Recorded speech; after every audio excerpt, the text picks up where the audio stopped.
വ്യത്യസ്തമായ ചില പ്രൊമോഷൻ പരിപാടികൾ ചിത്രത്തിൻ്റെതായി ഉണ്ടാകുമെന്ന് നേരത്തെ തന്നെ പ്രേക്ഷകർ പറഞ്ഞാണ്. കാരണം ഇവർ തന്നെയാണ് അത് കാണിച്ചു തന്നത്. ലൂസിഫർ എന്ന ചിത്രത്തിലൂടെ കഥാപാത്രങ്ങളെ പ്രേക്ഷകർക്ക് മുന്നിലേക്ക് റിലീസിന് മുന്നേ അവതരിപ്പിക്കാനായി പ്രത്യേകം പോസ്റ്ററുകൾ ഇറക്കി ട്രെൻഡാക്കിയത് ലൂസിഫറിന്റെ പ്രൊമോഷൻ സ്ട്രാറ്റജി ആയിരുന്നു. ഇപ്പോഴത്തെ എമ്പുരാനിലും അതേ പദ്ധതിയാണ് അവർ ആവിഷ്കരിക്കുന്നത്, എന്നാൽ വ്യത്യസ്തമായ രീതിയിൽ. കഴിഞ്ഞ ദിവസം എമ്പുരാനിലെ ഈ പദ്ധതി ആവർത്തിക്കുന്നത് കാണുമ്പോൾ പക്ഷേ കൂടെ ആ കഥാപാത്രങ്ങൾ അവതരിപ്പിച്ച അഭിനേതാക്കളുടെ വീഡിയോയും റിലീസ് ചെയ്യുന്നു. ഇതൊരു വ്യത്യസ്ത അപ്രോച്ചാണ് അവരിൽ നിന്നും ഉണ്ടായിരിക്കുന്നത്. വ്യത്യസ്തമായ പ്രൊമോഷൻ പരിപാടികൾ വേണമെന്ന് പ്രേക്ഷകർ അഭിപ്രായപ്പെടുമ്പോൾ അതിന് മുകളിലാണ് അവരുടെ രീതികൾ വരുന്നത്. 18 ദിവസങ്ങൾ നീണ്ടു നിൽക്കുന്ന ഈ ഒരു പരിപാടി സിനിമയ്ക്ക് നന്നായി വർക്കാവാൻ സാധ്യതയുണ്ടെന്ന് പ്രേക്ഷകർ വിധിയെഴുതി. പല ബിഗ് ബജറ്റ് സിനിമകളും ആരാധകരും സിനിമാ പ്രേമികളും സിനിമാ പ്രേക്ഷകരും ആഗ്രഹിച്ച രീതിയിലുള്ള ഒരു പ്രൊമോഷൻ L2യിൽ സംഭവിക്കുമെന്ന പ്രതീക്ഷയ്ക്ക് ആക്കം കൂട്ടുന്നു കഴിഞ്ഞ ദിവസം മുതൽ തുടങ്ങിയ ഈ ഒരു സ്ട്രാറ്റജി. ജെയ്സ് ജോസ് ലൂസിഫറിലെ മോഹൻലാലിന്റെ ഐക്കോണിക് സീനിൽ പ്രത്യക്ഷപ്പെട്ടയാളാണ്. ഇത്തവണ L2യിൽ പ്രത്യേക പോസ്റ്ററും അദ്ദേഹത്തിനുണ്ട്. അപ്പോൾ നമ്മൾ വിചാരിക്കാത്ത ലൂസിഫറിൽ പുറകെ നിന്ന ചില ക്യാരക്ടറുകളൊക്കെ മുന്നിലേക്ക് വരികയാണ്, ചില ഇമ്പോർട്ടന്റ് സീനുകളിൽ എത്താൻ വേണ്ടി. അതിനുശേഷം നമ്മുടെ മുന്നിൽ എത്തിച്ചത്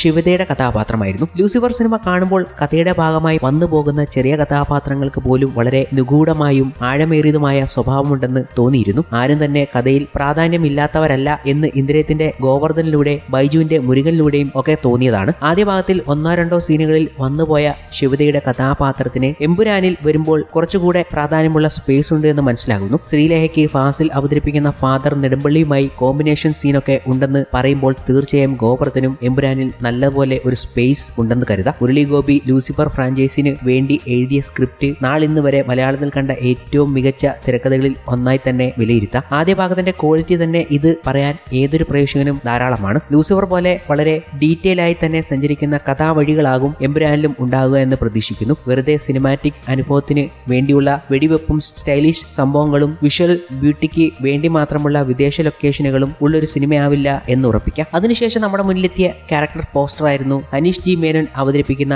സുമേഷ് എന്ന കഥാപാത്രം. സ്റ്റീഫൻ നെടുമ്പള്ളി എങ്ങനെ ഖുറേഷി എബ്രഹാമായി എന്നതും സ്റ്റീഫന്റെ പാസ്റ്റും ഒക്കെ ആയിരിക്കും എമ്പുരാന്റെ കഥ എന്നായിരുന്നു ഇതുവരെ വിചാരിച്ചിരുന്നത്. പക്ഷേ ഇന്നേ ദിവസം അവതരിപ്പിച്ച സുമേഷിന്റെ ക്യാരക്ടർ പോസ്റ്റർ ശരിക്കും ഞെട്ടിപ്പിച്ചു. ലൂസിഫറിലും ഇദ്ദേഹത്തിന് ഒരു ക്യാരക്ടർ പോസ്റ്റർ ഉണ്ടായിരുന്നു. ഇത്തവണ ക്യാരക്ടറിന് പ്രായവുമായിരിക്കുന്നു. ഇതാണ് പ്രേക്ഷകരെ ശരിക്കും ഞെട്ടിപ്പിച്ചത്. പക്ഷേ ആദ്യ ഭാഗത്തിൽ വളരെ ചെറുപ്പമായുള്ള യങ് ക്യാരക്ടറായ സുമേഷിന് പുതിയ ക്യാരക്ടർ പോസ്റ്ററിൽ താടിയൊക്കെ ചെറുതായി നരയൊക്കെ ഉണ്ടല്ലോ. അപ്പോൾ ലൂസിഫറിന്റെ കണ്ടിന്യൂഷൻ തന്നെയായിരിക്കുമല്ലേ കഥ. എന്നാലും ഈ ക്യാരക്ടർ നരയൊക്കെ വന്നു, ഇത്ര ഏജ് ഡിഫറൻസ് വന്നു എങ്കിൽ ലൂസിഫർ കഴിഞ്ഞ് എത്ര ഇയർ കഴിഞ്ഞിട്ടുള്ള കഥയായിരിക്കും നടക്കുന്നത്? മൊത്തം കൺഫ്യൂസ്ഡ് ആയല്ലോ.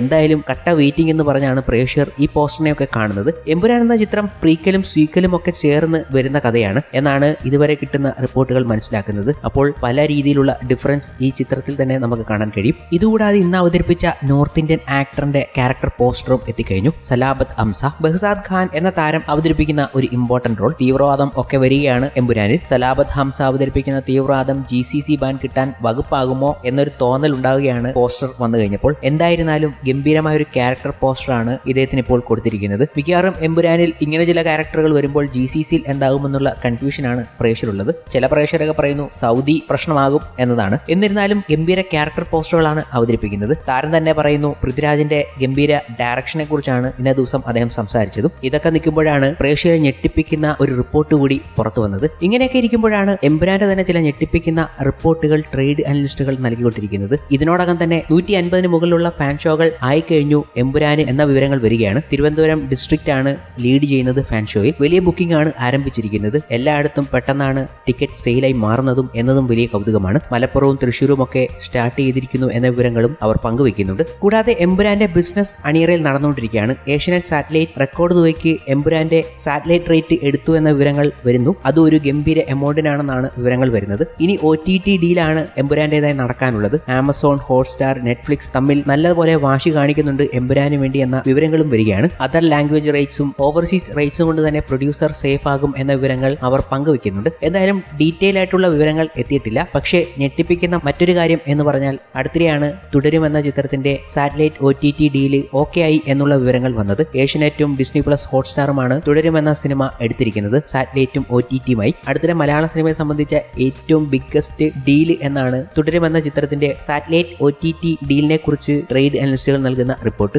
ഏതാണ്ട് 20 കോടിയുടെ ഡീലാണ് തുടരുമെന്ന സിനിമ OTTക്കും സാറ്റലൈറ്റുമായി കിട്ടിയത് എന്നാണ് ലഭിക്കുന്ന വിവരങ്ങൾ. ഇനി എമ്പുരാന് വേണ്ടിയാണ് വെയിറ്റിംഗ് എന്നും അവർ പറയുന്നുണ്ട്. കാരണം എമ്പുരാന്റെ സാറ്റലൈറ്റ് കഴിഞ്ഞു, ഇനി OTTക്ക് വേണ്ടിയുള്ള മത്സരമാണ് അണിയറയിൽ നടന്നുകൊണ്ടിരിക്കുന്നത്. ഇങ്ങനെ ചില ഞെട്ടിപ്പിക്കുന്ന പറയുന്ന കാര്യങ്ങൾ കൂടി എമ്പുരാന്റെയും തുടരും എന്ന ചിത്രത്തിന്റെയും ബിസിനസ്സുമായി ബന്ധപ്പെട്ട വിവരങ്ങൾ പറയുന്നു. തുടരും എന്ന ചിത്രത്തിന്റെ OTTയും സാറ്റലൈറ്റും ഡീലായി എന്ന് പറഞ്ഞത് വലിയ വാർത്തയായിരുന്നു. ജി സുരേഷ് കുമാർ എന്ന പ്രൊഡ്യൂസറായിരുന്നു ഈ കാര്യത്തെക്കുറിച്ച് ആധികാരികമായി പറഞ്ഞു വെച്ചതും.